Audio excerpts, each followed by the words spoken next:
So I remember when my oldest daughter was born, okay, I was married to my ex-husband, and I remember that he had to work volunteer hours because we both was on the system, okay? So we both had to work volunteer hours, and we did it at my church, at our church, Solid Rock. We did it there. In order to qualify for EBT assistance. The beautiful thing about that was, guess what? We were members of the church and we had Ohana there. So it wasn't like we was working and nobody, you know what I mean, cared about us and here just do this, do that, do this, do that. Oh, ole. So why I'm telling you this is because it could really be a divine appointment for you to have to do these hours so that you become involved with the church and then you start to walk a spiritual journey with God. And it might build up your faith in the Lord. Like it could just be God's divine appointment for you. You never know until you focus on Him. So, and I told this story before, okay? When I became separated from my ex-husband, okay? And, I know people would say, oh my gosh, she was with her husband and they was going to church together, but then how come she got divorced? You know what? That is my kuleana. That's his kuleana.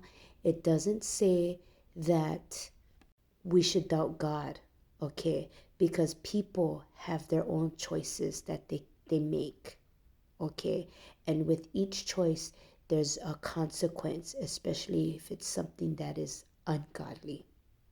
That's all I'm going to say. People are people, and people change. People mature, people grow, and people want different things. Anyways, getting back to when I did. Getting back to when I did separate from my ex-husband, I had to go back on financial assistance. And because I had already done 2 years, it's like you go to different levels in the DHS system as you use the years. So this was when they had the welfare reform. I ended up having to go to training classes and I ended up working for Head Start through the DHS system. And then I ended up becoming a preschool teacher and worked for Head Start for 12 years. It made me a better parent. It made me a critical thinker. It taught me how to be more observant and how to be objective. It taught me how to look at situations thoroughly before reacting. And because we had to teach children how to regulate their feelings, guess what? It taught me how to regulate my feelings too. To be honest, if it wasn't for me working in Head Start and also my children going to Head Start, as a parent, I probably would have been way different. And my children would have had to grow up way different. If you get an opportunity, volunteer at a children's center, a licensed children's center. You can do your hours there or you can find out ways to get involved. Let me tell you, the children need good guidance. I even had to do, because I used to teach keiki hula, I even did hours. It was counted as volunteer hours to kokua with my kumu to teach the keiki class. And guess what? It only built up my skills as a teacher or as an alakai e kalamai, as an alakai, and it built up my skills with the ability to be able to teach hula to people. And then you know what?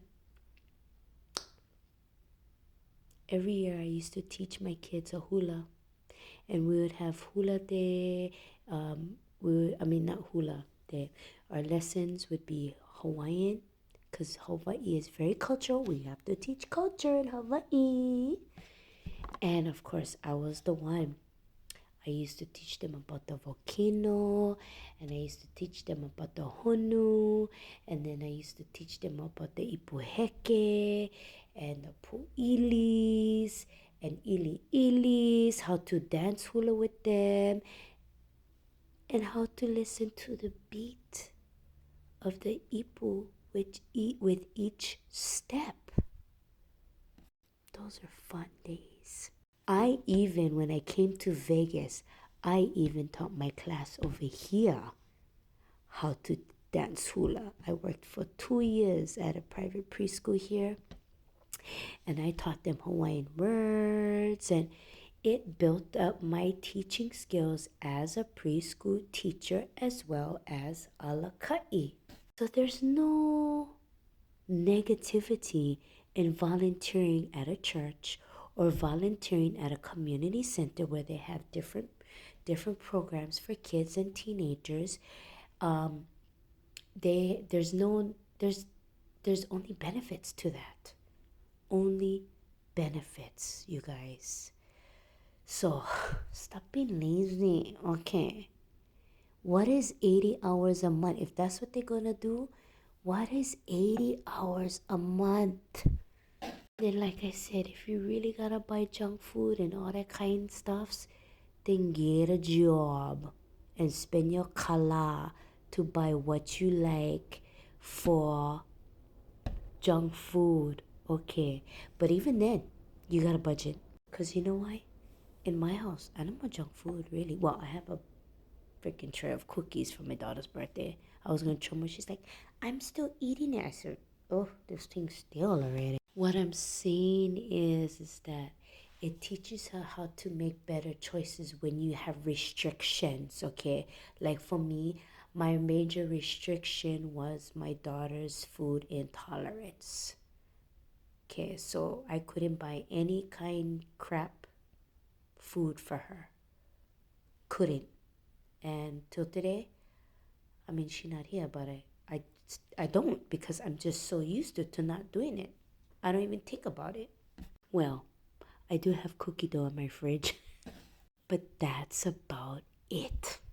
I hope this gives some insight, you know what I mean? Some positivity to those who might feel lost. Like, I don't know what to do. I don't know where to go. I don't know how to do. Talk to your social worker, okay, about getting into those programs. And like one of the comments of one of my followers, my friends that I follow too as well, it's like some of those who say, I like help, but they don't like do ya. They just like be handed, ole handed. Okay? You gotta do the work. And my motto always said, you gonna put half-ass work, you gonna get half-ass results.